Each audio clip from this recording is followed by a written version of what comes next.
Hello and welcome back to the Doctor Who Marathon. I'm your host McEdam, and today we're going to be talking about The Herald of Destruction, written by Paul Cornell, art by Christopher Jones. Yes, today we're going to be talking about comic books.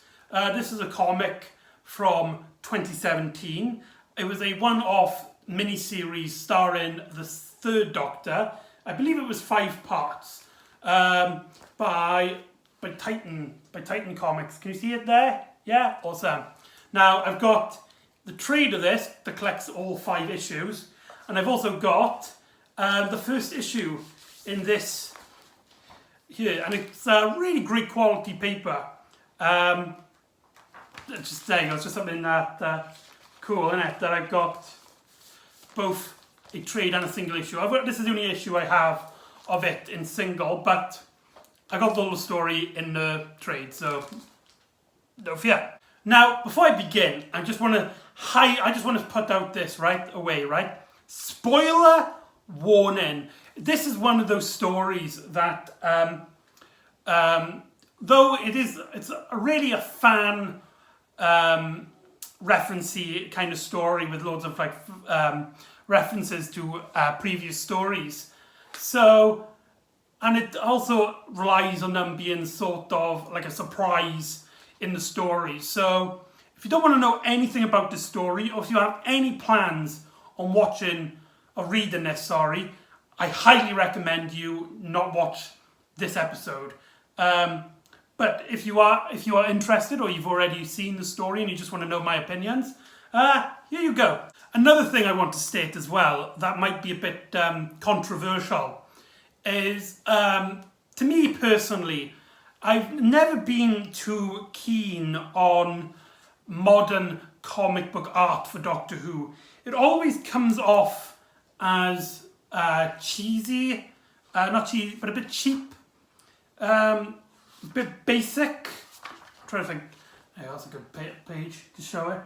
Not that it's bad, I mean there's a lot of action going on, and some of it does capture some of the characters very well in certain scenes.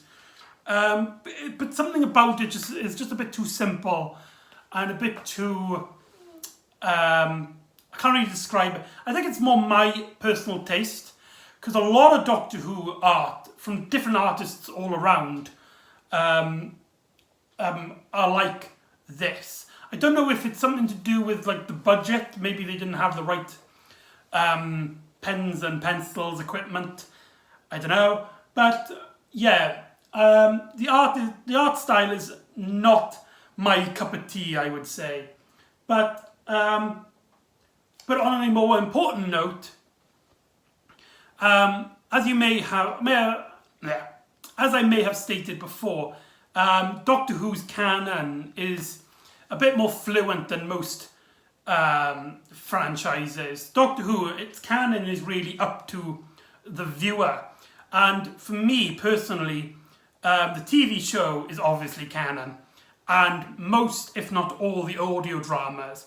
But when it comes to books and comic books and anything else really, it all really depends on if I can imagine the Doctor saying these words and in these situations. So for me, this is not in terms of quality, this is more just head canon. It doesn't actually really mean anything, but I am pleased to say that this story does a very great job at capturing the Third Doctor era, especially that we get Jo Grant and all of the unit characters, even some smaller ones that we only get like in the TV show like 1 or 2 episodes on, so that's really cool. So yes, I personally consider the Herald of Destruction canon in my eyes. Hey, so let's get into the story, shall we? The story starts off with, I'm reading this story as I'm going on, so maybe this might be my best video yet, who knows, but anyway. I feel like I'm reading a storybook to you people. Today on the Doctor Who story. Anyway, so the story starts off with Jo and Mike Yates going on a date, And this was something that was actually established before in The Curse of Peladon, in which the Doctor takes her away from a date with Mike Yates. And here we actually see a date with them, but like most cases, it gets interrupted by some official unit business. And so we get Joe and Mike Yates go into the Brigadier, and they need to investigate a alien invasion. But as this is going on, the Doctor, who's now, although he has got his TARDIS working, he's still on Earth, and he's basically in a gentleman's club, and he's playing chess with this random politician man.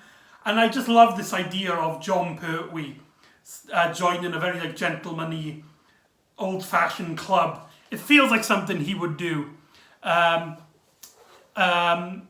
in a way, and it does kind of set up the theme of this story and how the Doctor tries to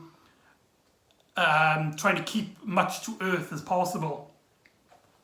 But we also get a nice little twist where the guy he's playing chess with, what happens is that the Doctor gets a call from UNIT for an urgent meeting, and so the Doctor runs off, and so the guy he was playing chess with goes into a different room and reveals, taking his mask off, to be the Master.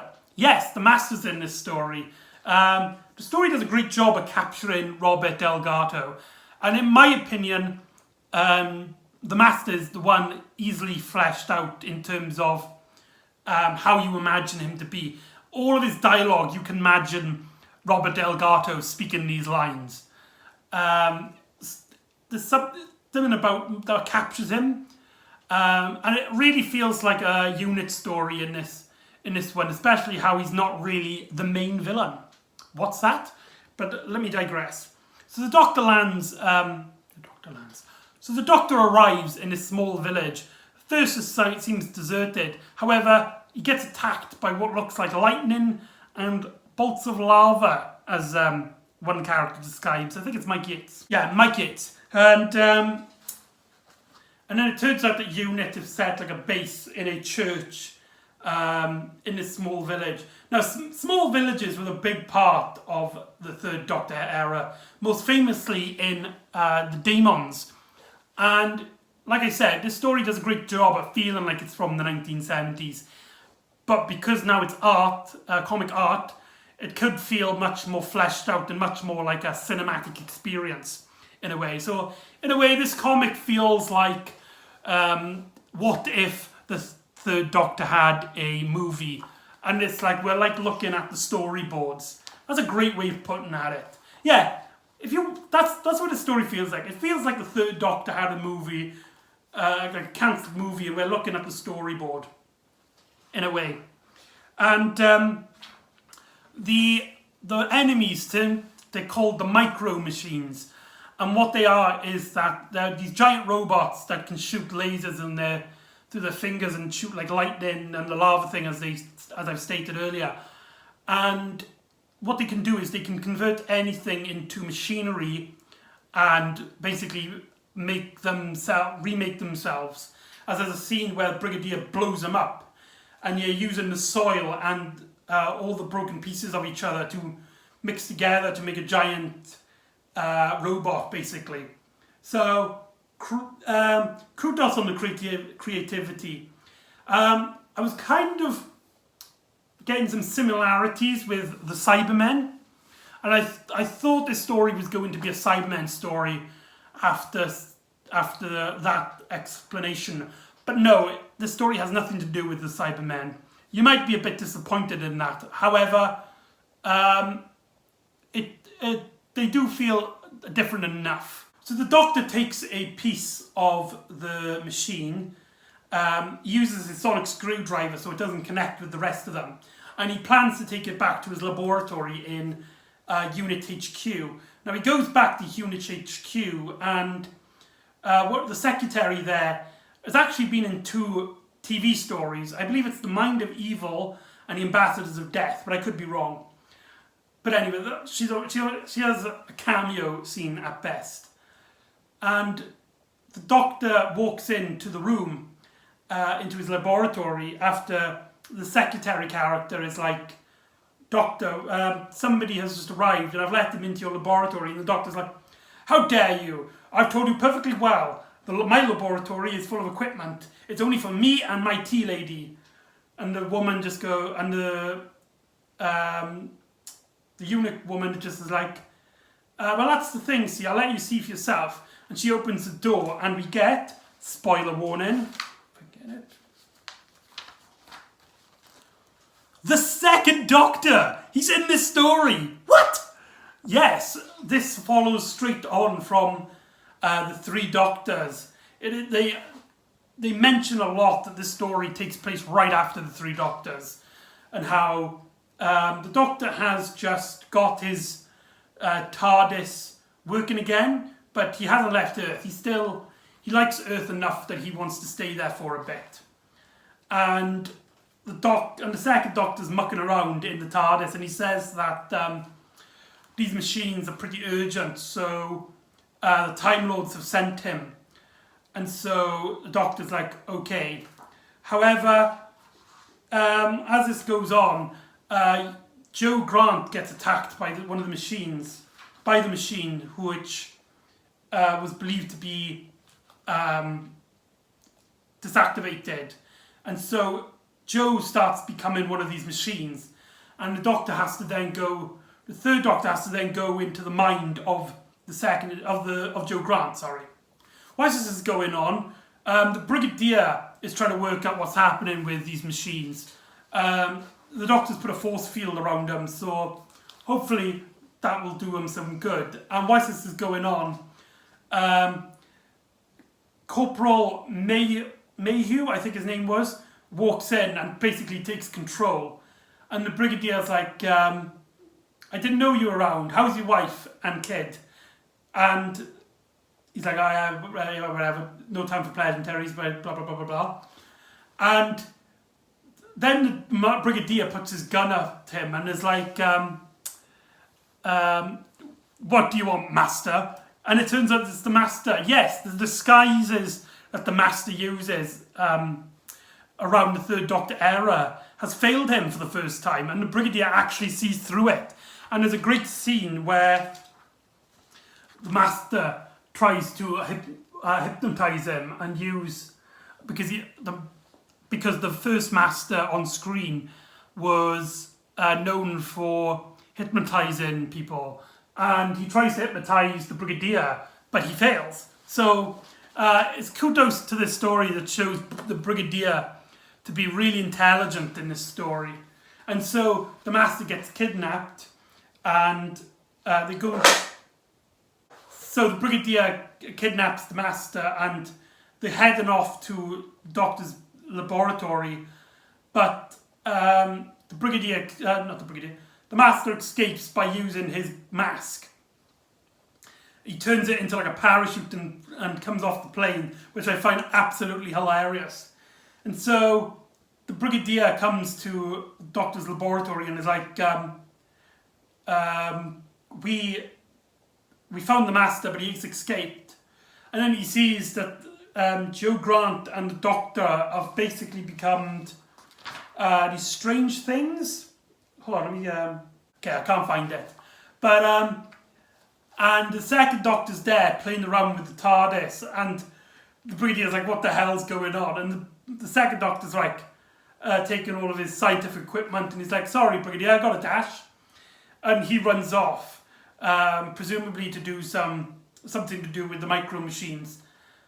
And, but yeah. And so we get some really strange scenes of the third Doctor travelling into Joe Grant's mind. If I can find it. Yeah, we get some scenes of the third Doctor going into basically Joe Grant's mind palace. And I really love this. Actually, I do like the art in these scenes. I like how trippy it looks. It reminds me a lot of the opening from JoJo Part 5, JoJo Bizarre's Adventures Part 5, with those really colourful hippie designs, which makes me believe that Jo has done some drugs in her life, at least one point in her life. Look at that. It's absolutely stunning. We get some scenes more there where the Doctor finds out about a well. As his creature's trying to take over her mind, and so the Doctor tries to go into the mind to try and communicate with this machine. And there's one of my favourite scenes is that these machines, they sometimes take the form of tentacles. And so in the well, one of them captures the Doctor, and Jo Grant has to imagine a weapon, the greatest weapon that she ever knows. And she comes with a book and hits the machine. And the Doctor's like, I wouldn't approve. And then Jo goes, I know, I guessed that. That's why the weapon I thought up was this. And it's a book. Everything I've learned in the last 3 years by Jo Grant, talking about her time with the Third Doctor. So that was a very sweet scene. I really liked that bit. Yeah, great scene. And so the Doctor goes into basically, I don't know what this scene is supposed to be, like a crystal room. My guess was now he's travelled, now like he's sort of like gone into Jo's mind, he's slowly infected. So he's travelled into like his darkest memories, because it kind of looks like Metebelis from Planet of the Spiders, which we will get into. And he basically communicates with the machine, and it turns out this machine is basically angry because it's afraid, and it's afraid because it has no memory. Its first memories is just landed on the Earth, seeing humans, and basically being so afraid it decided to attack. And so the Doctor basically works a piece with it. However, this bit cannot connect with the rest of it. So the Doctor basically saves Jo and himself, and is trying to get the other machines to work for him. However, when the Doctor comes out to the Mind Palace, he talks to the Brigadier, who's back. But the Doctor quickly works out that it's the Master. And we get a pretty cool fight scene with them. And I love this and I really love this panel here of the Doctor and the Master battling it out wits, like, and that stare they do. They really capture the actors very well in this scene. But I digress. And so the Master then gives up, and he is like, actually, Doctor, I came here for your help. You see, I'm not doing all this with the micro machines, and I believe a human is doing it, and I basically don't want anyone to take over the world except for me. And then the Doctor is like, what do you know? You know something more than we do. But before that, we get a great scene of the Master revealing that he hid the Brigadier in the closet. So that was pretty funny. The Master then reveals that he's had the Doctor's laboratory bugged, and he's got cameras everywhere. So he knows that the second Doctor was there. However, he also explains that because he's a Time Lord like the Doctor, he basically keeps up on all the temporal anomalies. And he discovers that there hasn't been a new temporal anomaly since the Three Doctors. And so they start figuring out that something's a bit odd about the second Doctor in this story.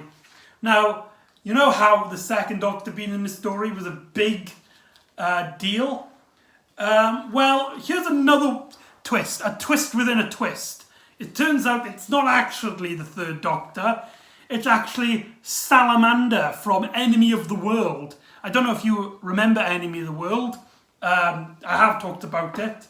A story in which the second Doctor, battles a evil lookalike of his, and who's taken over the world in the year 2025, I believe. So, and at the end of that scene, in the end of that story, he gets thrown into the time vortex. And this story basically explains that when he fell out the time vortex, which I like how they used the Third Doctor intro as a time vortex in the story. Very nicely done. And there's also a great bit here where we get some references to the Reaper from Father's Day, another Paul Cornell story. I don't know if you can see it, but there. We get some chronivores, what Kronos was taking the form of in the Time Monster. And we also get a bony aerodactyl thing, which is from a 8th Doctor audio adventure. So that's really cool, that the comics and the audios tie in. So that's really cool.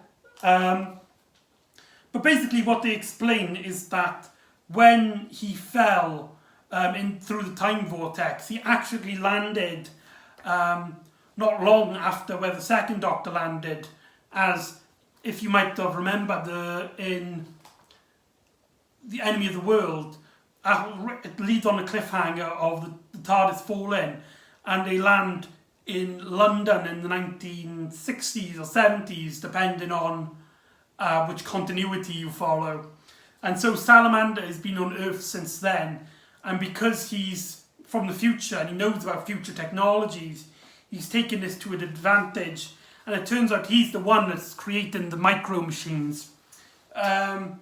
He's created a sort of creatures, and there's some flashbacks he has with some scientists and him explaining what happened to him. And he's basically been watching the Doctor, and he's basically seen the 3 Doctors. There's a scene actually, Salamander, can you see it there? Actually watching the 3 Doctors. I find that pretty funny. It's like in Star Trek 3, where they watch Star Trek 2 on the TV. I love it when stories do that. I think it's really hilariously silly. But anyway, the Doctor and the Master and all the unit basically work out that the 2nd Doctor isn't the 2nd Doctor. And there's a great bit where the Doctor gets angry that he should have worked it out. He should have realised. And so they head into electronic ink where Salamander's working. However, guarding it is a giant mech robot. If I can find the panel. There you go. And whilst this is going on, the Master tries to get some information from someone. And there's this great scene that foreshadows Mike Yates' story, as the Master basically looks like he's going to escape, but actually he's getting some information about the micro machines from one of the scientists that was working with Salamander. But Mike Yates sees him and follows him and puts him at gunpoint, and the Master kills the scientist, as he won't tell him anything, using his tissue impressor eliminator in a great scene there. And yeah, and we get then a scene of Mike Yates and the Master talking, and it foreshadows a bit of his story arc in a later story, which I won't spoil, in which the Master basically is talking to him, and he makes him feel like the past should be the past, and how Mike Yates is yearning for the past to be the same again. So, and we get a little nice scene in which Yates and the Master kind of see eye to eye. So, great scene.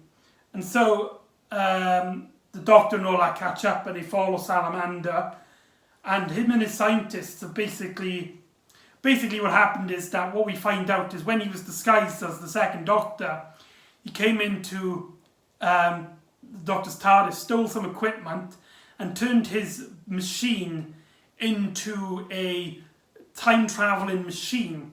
And so Salamander plans to go back in the past and use his scientific equipment to become the ruler of the world.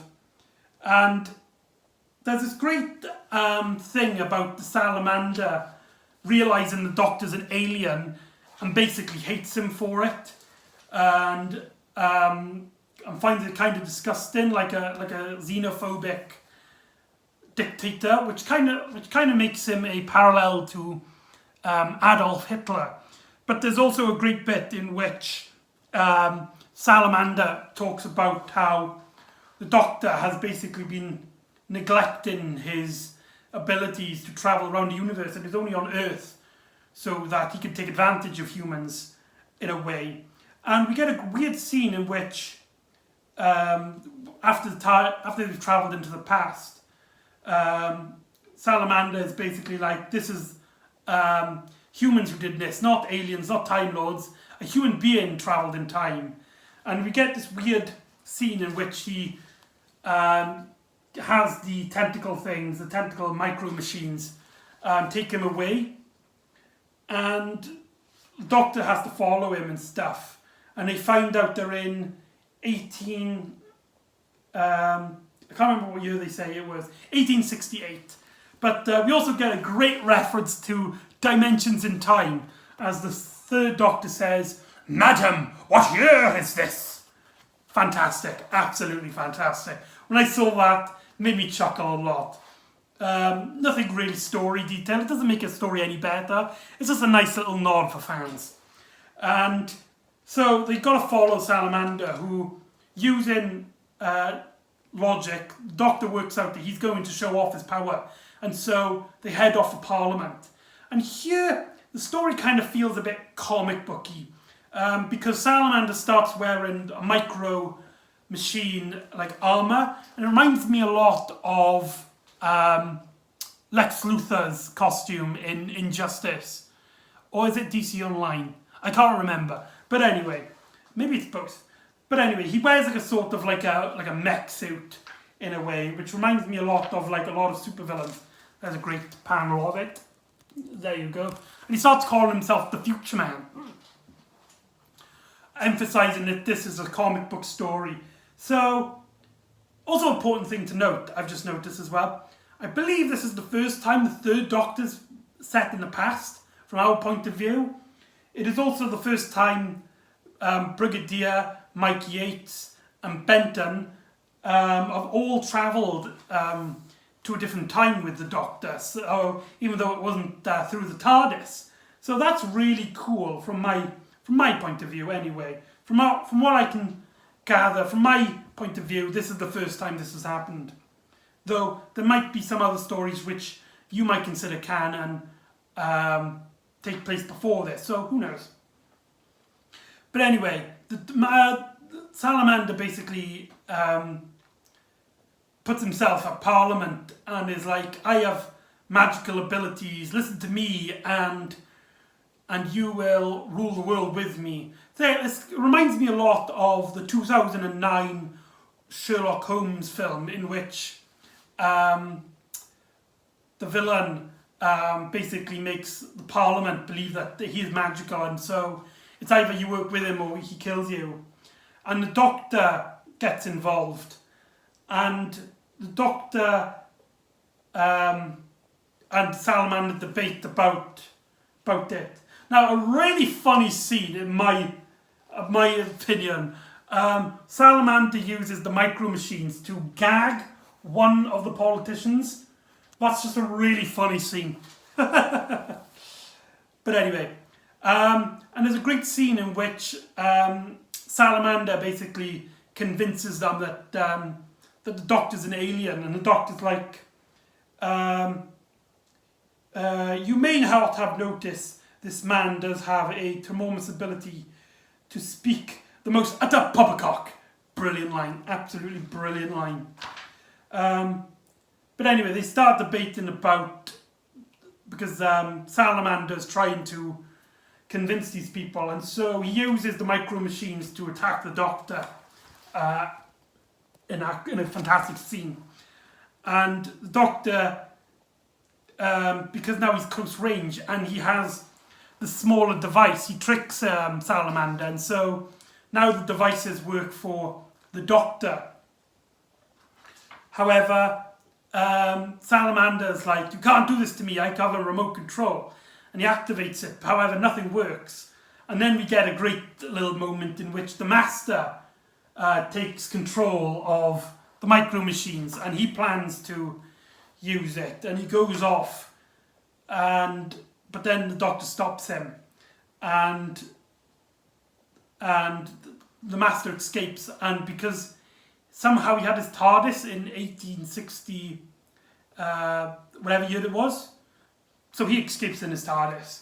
And then the Doctor's like, we get a sweet scene with Joe and the Doctor, and the Doctor's like, when you were asked, you said I was British, but I am not. I am a citizen of the universe, and it's about time I start acting like it. So it's basically about him basically getting ready to leave. He's gotten used to humanity, but he really needs to leave, and he really needs to protect life on other planets, set in ways to being a superhero, essentially. So this story feels like a comic book superhero storyline. So there you go. That's Herald of Destruction. A highly recommended story. However, I think it's really only for the die-hard fans. I don't think a lot of newcomers would find much enjoyment of this. And like I said, in my opinion, I think modern Doctor Who art comes off a lot cheap. A lot basic. It doesn't feel like Marvel or DC, or maybe even Image and Dark Horse. So do keep that in mind. It does feel like a TV tie-in. But the story is great. Has some references to past stories. My main problem is that in terms of plot, it's not really about anything. I mean, there is the whole arc about the Doctor learning he needs to grow out of Earth so he can go back traveling across the universe. But that's really a small subplot.